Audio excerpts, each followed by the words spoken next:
Hey, I-14s. Let's talk about a bottom mark rounding, okay? So we're sailing downwind, kites up, crew's out here with me.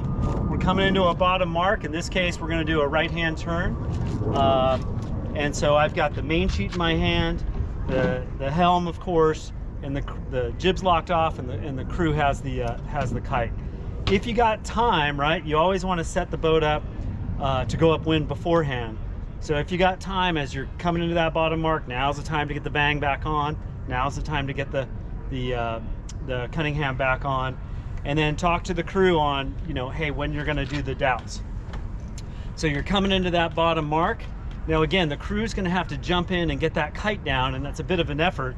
So as we're doing that, all right, 3, 2, 1, let's douse kite. I'll go ahead and sail a little bit deeper. I'll typically come in just a little bit, not all the way in, maybe just kind of like part way, but I'll make sure the main is eased out so that crew's got room for his arms to pull that kite down. Okay, so they're pulling the kite down, and as soon as I know that they've got it down and I'm able to do the turn around the mark, I'll go ahead and start turning around the mark. I still got the main, and I'll be sheeting in right appropriately for the turn. And then when the crew is done with the kite, they'll come out bringing the jib sheet with them, right? And I don't know if you guys saw this, but typically our main sheet and jib sheets are connected to each other, and on this boat it just flows right into the other one. So the crew will come out with the jib sheet. I've got the main, and as soon as they're out, we'll switch, always making sure, hey, you got it? Yep, I got it. They'll hand me the jib sheet, right? And they've already hopefully pulled it in all the way. I might have to do a little bit more trim.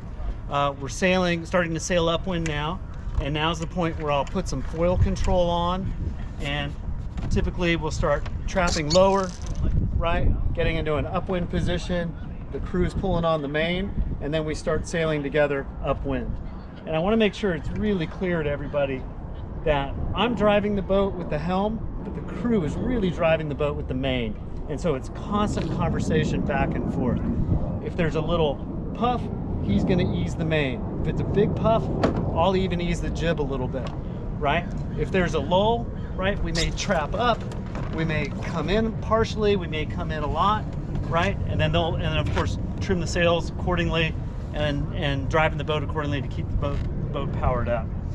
But essentially on that bottom mark rounding, that's you know, always making sure you're keeping the boat flat, fast, keeping the boat underneath the crew, right? So when they dive in to get the spinnaker down, it's stable underneath them, and then driving back up, heading upwind when you're able to.